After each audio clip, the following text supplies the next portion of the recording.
बिस्मिल्लाहिर्रहमानिर्रहीम। Dear students, welcome to my YouTube channel Aamir Shakoor.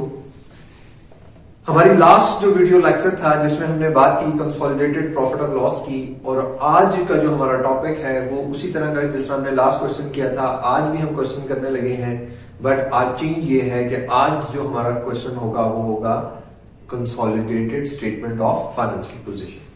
इससे पहले हमने उसकी वर्किंग्स देख ली थी। हमने पढ़ा था कि गुडविल किस तरह फाइंड करते हैं। आज हमारे पास डाटा है, हम गुडविल भी फाइंड करेंगे, हम एनसीआई भी फाइंड करेंगे, हम ग्रुप रिटेन अर्निंग्स भी फाइंड करेंगे और हम एक consolidated statement of financial position भी बनाएंगे। ये जो आज की वीडियो है ये फिर स्पेसिफिक एफएफए से है। हम एफआर के लिए जो कंसोलिडेशन है वो हम सेपरेट रिकॉर्ड करेंगे। आज मैं एफएफए की एक किट का क्वेश्चन करने लगा हूं, आपके सामने भी स्क्रीन पे आ रहा होगा। मेरे पास क्वेश्चन नंबर 12 है, सेक्शन 2 है इस किट का। कहता है P acquired 75% of the issued share capital of S on 1st January 2026 for 8720,000. In addition, P also invested in 1 million of S 5% loan notes at par value. An extract of the financial statements of P and S as at 31st March 2026 is presented below.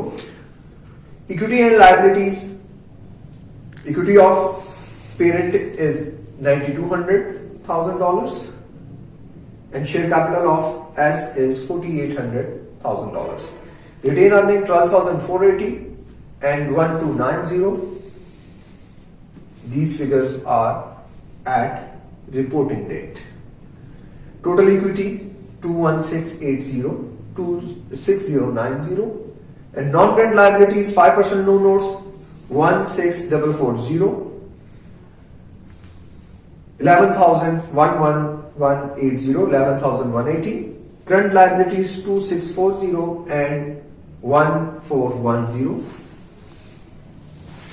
The following information is relevant to the preparation of the consolidated financial statements. Point number 1. At acquisition, the fair value of land owned by S exceeded its cost by 1 million. This land was still owned by at 31st March 2026. Point 2. During the post-acquisition period, S sold goods to P for $500,000, on which it earned a margin of 10%. 80% of the goods remained in P inventory at the year end. At 31st March 2026, which is year end, S was still owed half of the total amount invoiced to P for these goods. Point number 3. The fair value of the NCI in S at the date of acquisition was 2.4 million. For the year ended 31st March 2026, S made a profit after tax of $240,000. Task 1. देखिए, इस question को हम दो तरह से attempt कर सकते हैं। हम एक पूरी कंसोलिडेटेड स्टेटमेंट भी देख सकते हैं, और जो हमारे पास किट का पैटर्न है या जो एग्जामिनर ने पैटर्न चेंज किया वो दोनों पैटर्न से हमसे क्वेश्चन पूछता है। वो हमें टास्क के थ्रू भी क्वेश्चन करवा रहा होता है और अक्सर हमसे एक ही स्टेटमेंट बनवा रहा होता है। तो हम दोनों मेथड्स को देखेंगे। आज हम किट के पैटर्न पे बात करते हैं। उसने टास्क 1 क्या कहा? कहता है select the formula which correctly calculates settlements retained earning at the date of acquisition.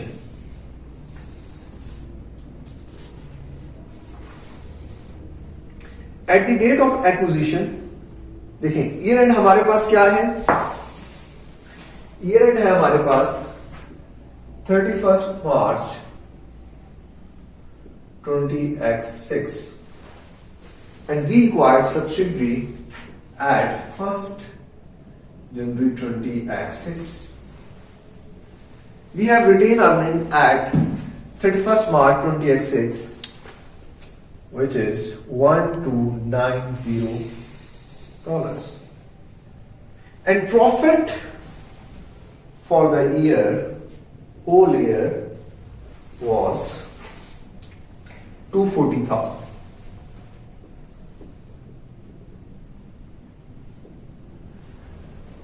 We have to reach at this point at 1st January 2026. तो अब इस केस में हमें क्या करना है? हम कहां में स्टैंड कर रहे हैं? 31st मार्च। हमने कहां में जाना है? 1st जनवरी में। तो अब हम 3 मंथ्स हमने कितना बैक जाना है, 3 मंथ्स बैक जाना है। तो हम इस जो एट रिपोर्टिंग हमारे पास रिटेन अर्निंग है, इसमें से हम 3 मंथ्स का प्रॉफिट क्या कर देंगे, माइनस कर देंगे। होल ईयर का प्रॉफिट कितना है, 240। तो हमारे पास क्या आ जाएगा, एट एक्विजिशन रिटेन अर्निंग आ जाएगी। और ये कहां भी यूज होती है, अगर जिस तरह हमने वर्किंग 2 बनाई थी तो उसमें हमने एट एक्विजिशन यूज की थी, बट यहां पे उसने हमसे 2 नंबर के लिए कहा है कि आप फॉर्मूले से हमें बताएं।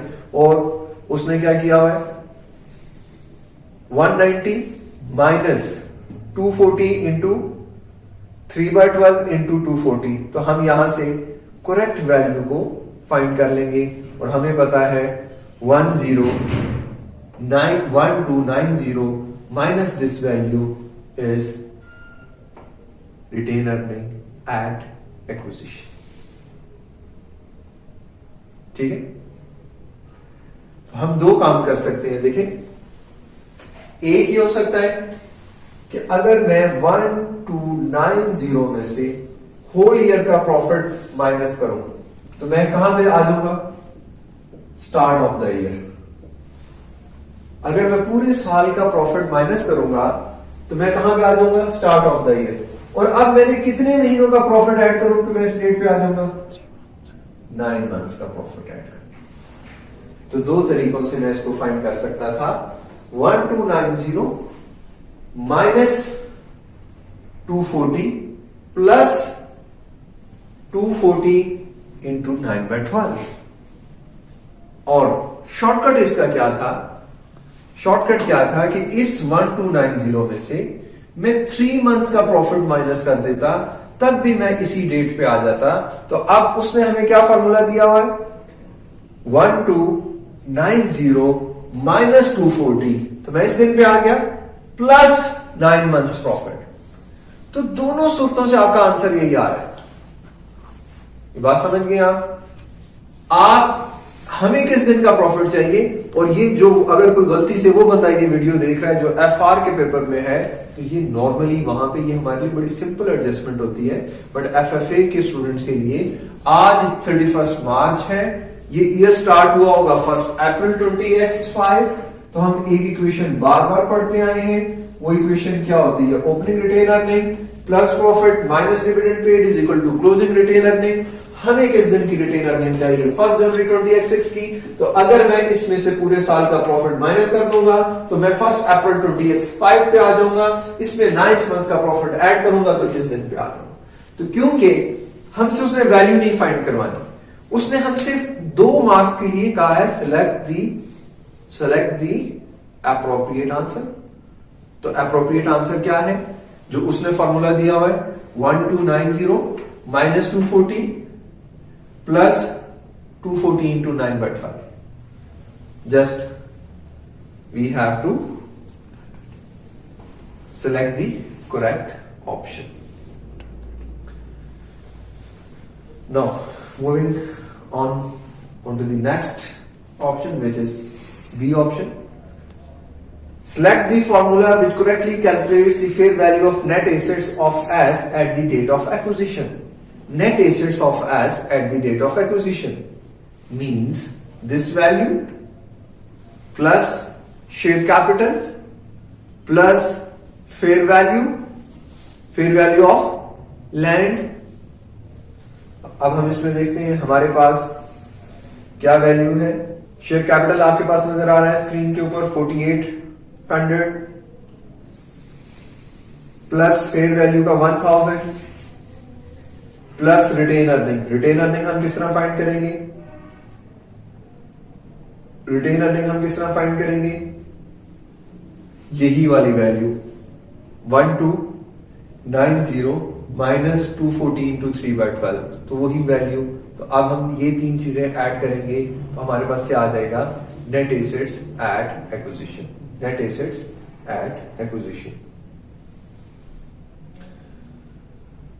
तो हमारे पास यहां पे जो आपके पास ऑप्शन नजर आ रहा है उसमें से कौन सी ऑप्शन है, third option is the correct option. Part C, select the formula which correctly calculates goodwill at acquisition. Again it is for 2 marks.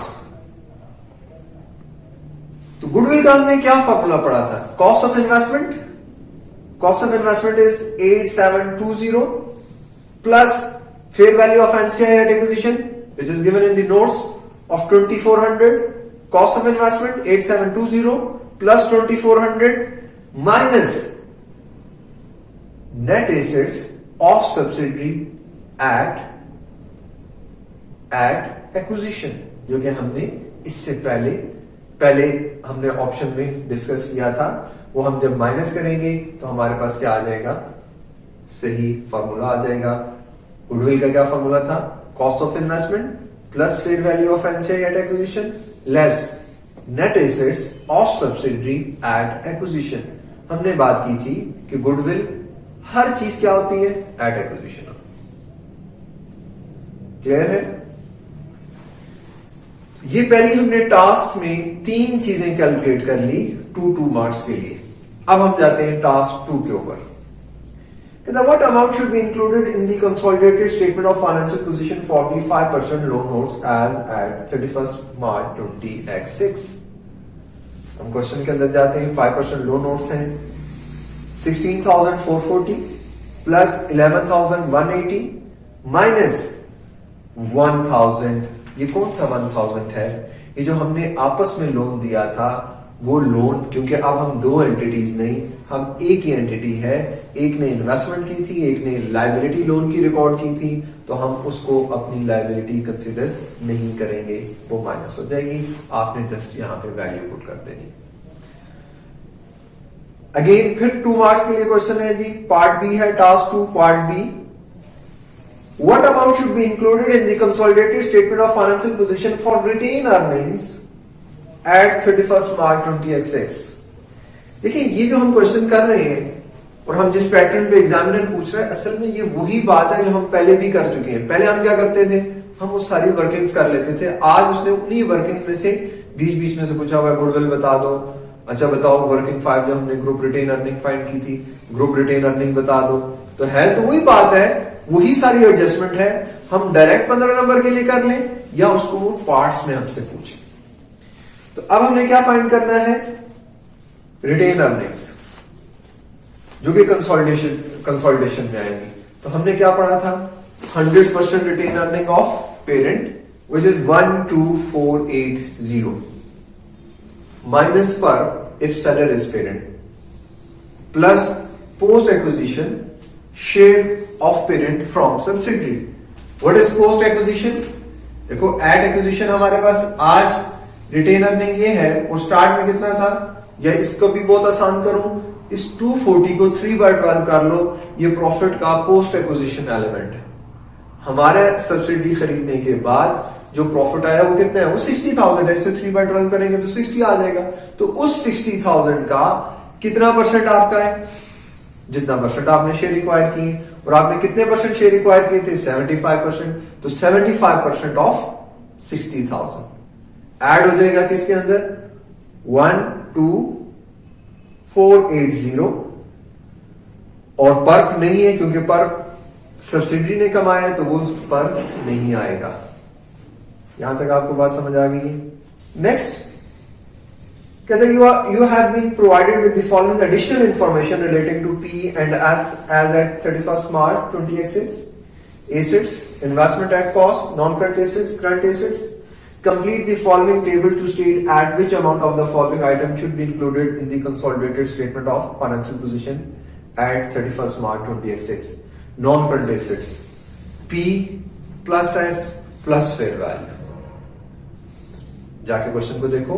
P plus S plus fair value. और मैंने जिस दिन आपको पढ़ा रहा था और मैंने आपको बताया था कि फेयर वैल्यू लैंड की होगी, इस क्वेश्चन में भी लैंड की है और फेयर वैल्यू नहीं है. Current assets P plus S minus perk plus और कोई चीज है इसमें, देख लेते हैं. P plus S minus perk minus intra group balance.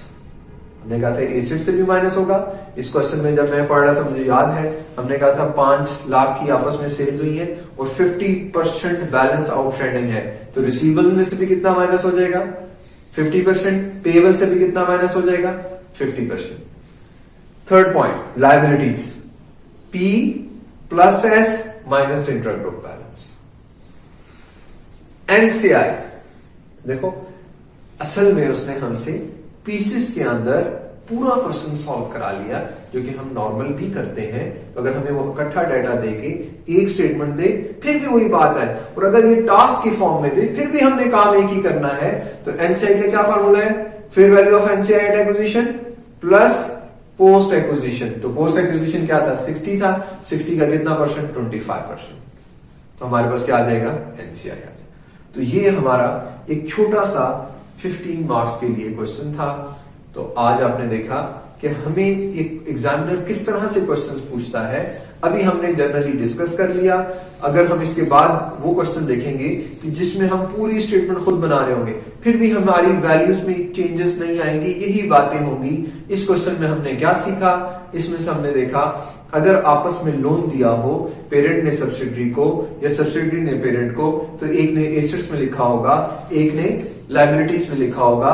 ना तो वो एसेट्स में आना चाहिए, ना तो वो लायबिलिटीज में आना चाहिए। अगर इंट्राग्रुप बैलेंस होगा तो वो करंट एसेट्स से भी माइनस होगा, वो करंट लायबिलिटीज से भी माइनस होगा।